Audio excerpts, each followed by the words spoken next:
This is Jeremy Prophet here for The Hannibal TV, and I am so honored to be joined by none other than a legend, a living legend, Ricky Johnson. Some call him the people's uncle. Do you like that name? Well, I like that, but you know what? That's so nice of you to say. And I've been in this business a long, long time, as you know, and Hannibal is one of the coolest guys on the face of this earth. I watch all of his videos and his things on YouTube. He's the coolest, and it's a pleasure for me to sit here tonight and talk to you and listen to him and watch his shows, and we'll reminisce and talk about some of the things that I used to do. So. Yeah, and I very much appreciate you giving us the time. I'm sure the fans out there appreciate it too. Well, from a personal standpoint, I just wanted to say okay, that whenever I come down to the Greater Toronto area, which is not as often as I'd like it to be, but whenever I do, this is one of the people I always look out for, because his family, they're always so kind to me. They always make sure to come take the time, talk to me, and I always make the time for them.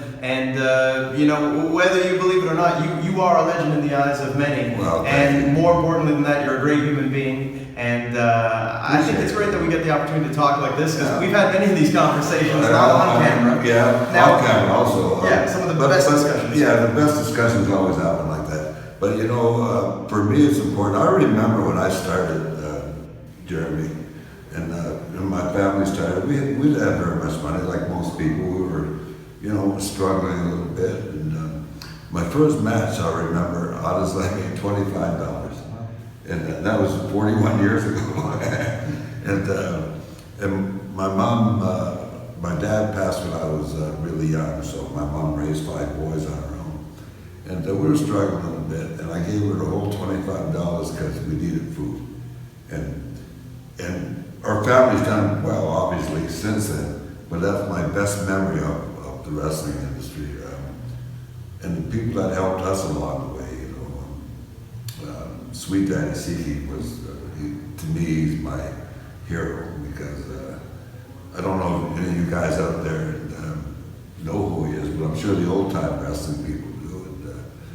And without his help and guidance, I don't know what would happen to me. So I'm very grateful to him, and I'd just like to say thank you. Oh, that's wonderful. And Sweet Daddy Siki, equally a legend in Canada. I know when I went down to perform for Grand Prix Wrestling down in the Maritimes, that was cool. Everybody knew who Sweet Daddy Siki was. Yeah. And also, he's responsible for a lot of people that people have seen on TV over the years. Yeah, and why he's not in the Hall of Fame, I don't mean, well, it could be Vince's Hall of Fame, but he never worked for Vince. He worked for Vince's father, Vince Sr., but why he's not in the real Hall of Fame in Iowa is beyond me, because he broke the barriers, color barriers, among other things. But you know, I got to tell you a story, because we're talking, right? Mm-hmm. This is a real true story.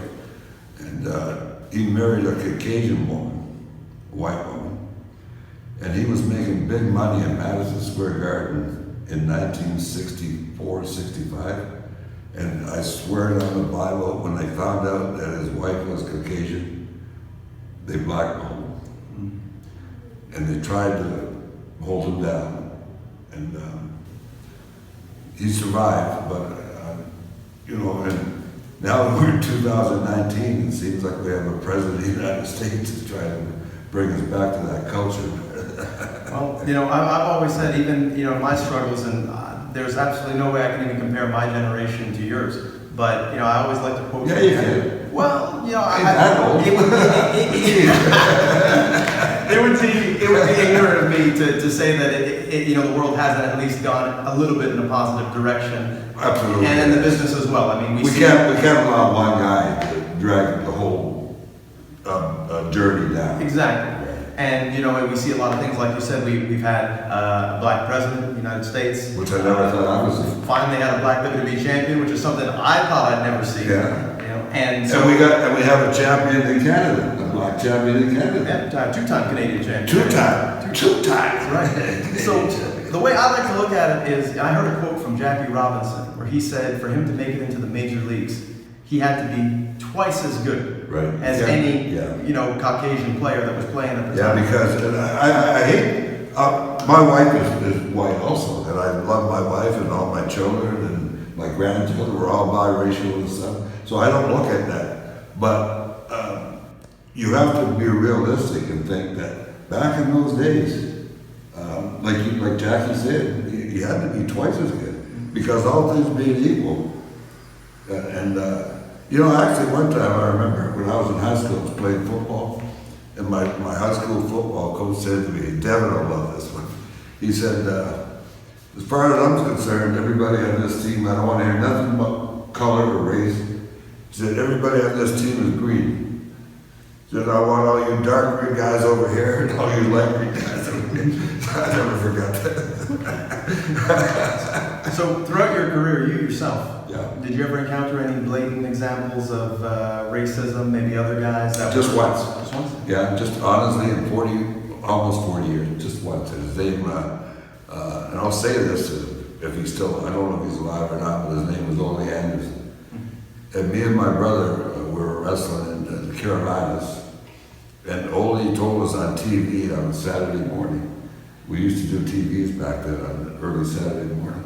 And Ole came in the studio, and he said, when you guys do your interviews, you're not black enough. And I said, what do you mean we're not black enough? He wanted us to say, yo bro, we gonna do this. I said, I don't talk like that. I'm from Canada. And my exact words were, and I hope that Devin posts this, was my exact words, I'm not going to be a nigger for you or nobody else. And I left. I took my boots off, I left, I phoned Frisbee Eric, and I went to Texas. And do you feel that it was really just, a change in culture? We see a lot of things now, the Me Too movement, we see a lot of people coming out and expressing their frustrations. Yeah. One prominent example I know of is recently Terry Crews. He's a famous actor. Yeah, I know Terry, yeah. He came out to explain how he experienced certain struggles in dealing with particular people in the movie industry and whatnot. And so now in wrestling, to the point where we've finally seen our first WWE Black African American, born in Africa, champion. Yeah, 100%. What do you feel, in your opinion, caused it to take so long for it to happen? 'Cause this is something I've asked a lot of different people. A lot of answers come back. I'd like to know from someone who's... Honestly, I never gave it up my thought until you just said it right. Asked me that question now. What do I think? Why do we have a black president? Why don't we have a woman president? Why do we have... there's so many variables involved that... I hate to use race as a common denominator, but it seems to happen like that from time to time. And unfortunately, there's some people that have that attitude and live in that attitude, live that life. But you know what? Why did that happen, Jeremy? I don't know that. I wish I knew the answer. If we knew the answer, we could change it, I guess, right? But, well, not to put you on the spot. I mean, when I think about it, because this is something I looked into for a while, and you look at how there's been an Irish WWE champion, Andre the Giant, obviously the freak of nature, one of the only Europeans to hold the WWE championship. We've had champions from just about everywhere. When you look at the population of the United States, and you look at the talent that's come through the doors in a company like the WWE, there have been a number of talented African Americans to come through there. And different nationalities, but especially African. And one of the examples people will point to is obviously The Rock, because he was WWE champion. He broke tons of barriers. And you know why though? Not just because he was talented, good looking, and big. He had balls. He told Vince, actually, I'm going to tell you, this is a shoot. He went on Monday Night Raw, before Monday Night Raw. The writers gave him a script and he did this. He said, I'm not smart enough to remember all that. Just give me the microphone. Let me talk. And Vince said, let him talk. Vince talks, right? And we see how that turned out years later. He said, let him talk. And he said to Vince, he said, if I fuck up, fire me. To shoot. If I don't do it, if I make a mistake or something you don't fucking like, then fire me. I'm sink or swim. Yeah. And Vince did that for 3 people. Dwayne, Stone Cold, and Shawn Michaels. And the funny thing, this is the honest to God truth, he said, because the writers came in, how they write every day and stuff, right? The writers came in with their Monday Night Raw thing and their SmackDown thing. And Dewey's looking at me, he's reading, he said, it's like this long. He said, fuck, I can't remember all this shit. I can hardly remember where I was born. You want me to remember all this? Just give me the Bible. Give me a bullet point. Yeah. Well, it goes to show, I mean, you have all these people writing, whether it just be, one head writer assigned to a person or a team of writers, but, they haven't walked a mile through that person's shoes. Right. And also, though, it's not their fault. That's what they're asked to do. That's what they're hired to do. So I don't want to lay it on the writers, you know what I mean? Because they were hired to do that job. So, but walking a mile in the shoes is the best analogy you can give it, though. If you haven't lived it, you haven't did it.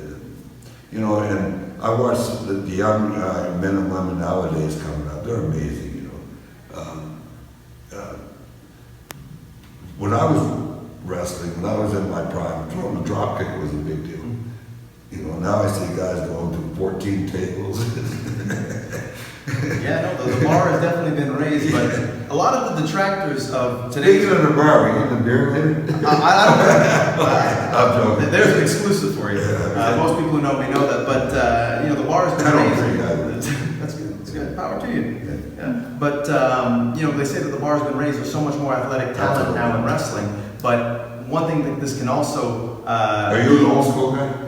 I would consider myself an old school guy. Me too. I think that my ring work kind of shows that. transitions generations, but also, there are some aspects of old school. Yeah. But now, let's combine this with the fact that ratings, it's no secret, they're as low as they've been almost ever. 100%. Combined with some of the best talent in the world, being under contract, guys have jobs in a number of different companies, WWE, Impact, AEW. Yeah. What do you feel is the main reason why so many people have migrated away from watching wrestling on Monday nights and Tuesday nights? Social media. People got smart. There's no aura there no more.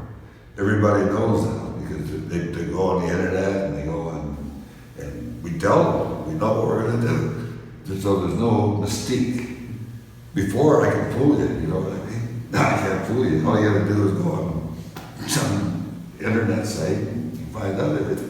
Yeah, you find out all the backstage dealings, you find out who's friends with who, there's no more heat. But before, I couldn't sit here with you. Say you were a heel and I was a baby face or vice versa. We couldn't do this years ago. We were so kayfabe years ago is an old term, that we wouldn't even walk down the street. Like if we see each other on the street, we'd cross down to the other side. You're protecting the business. Yeah. Oh, excellent. And one other thing I got to ask you about is because I always say there are two people that I always try to see when I come down here, and you are one of the two. Thank you. The other is... I appreciate that. Oh, no, and I mean that wholeheartedly. Every show I go to in the Toronto area, I say, I hope Ricky's going to be there. We can exchange some words. I can, pick your brain and get some knowledge. I respect I don't know how much knowledge you're going to get, but I'll tell you what I know. Well, you'd be surprised. I think you dropped quite a bit of knowledge in this video so far. Another person is Ron Hutchison. Roddy's cool. And so you guys are cool now? 'Cause I know there was some friction there. There was for I guess about 7-8 years. But we grew up one day, both of us. And I seen Ronnie, I think it was at a Destiny show or something. And we just looked at each other. And at the same time, almost the same time, we just stuck our hands up, we hugged each other and said, yesterday's gone. It's a new day now. And honestly, I think the world of him. I really do. He's a great guy. And he's trained some amazing people in this industry. But that's not why I think the world of him. I knew him before then. And, we had our own little bit of animosity going on between us, but nothing that couldn't go overcome, we did it. So we're men, we're not little boys. So we mended our bridges. Is that mend the bridge or mend the bridge? Yeah, mending the bridge. Mend the bridge. Yeah, because the bridge was there and then it was broken. And so we mended it. So mend's a word. Yeah, mend. M-E-N-D? I think it's M-E-N-D. Okay. The internet people are the They'll tell us every It's men, M-I-N. But the bottom line, I'm glad to see that you guys are on the same page because I think it's the role of both of you. Yeah, thank you. And honestly, I love you, and I always, and my wife, by the way, Jeannie, she always asks about you. And I told her, this is a shoot. I'm not saying just for Hannibal TV. It's a shoot. She always asks about Jeremy. Said, because Jeremy reminds her of Of your boy. yeah. And You look like him. I know. Maybe we can get a picture up in this video, and we can do a side by side. Yeah. But you showed me, and even I was blown away. I'm like, I can see the resemblance there. It's good. Well, I just wanted to say before you go, I appreciate you doing this. Is there anything you'd like to tell the people to check out? Do you have I know you have a Facebook. Yeah, I have a Facebook, and I have a documentary that's coming out in the next, I guess, 6 weeks or so, something like that. But if you check my Facebook on Ricky Johnson, add everybody that I know who they are, and I want to say that Jeremy, I love you, my brother. Right back at you. And Hannibal, you're the coolest, man. Thank you so much, and keep doing what you're doing because you're educating people and entertaining them.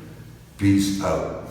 For the Soulman, Ricky Johnson, I'm Jeremy Prophet. This has been the Hannibal TV. Tune in next time.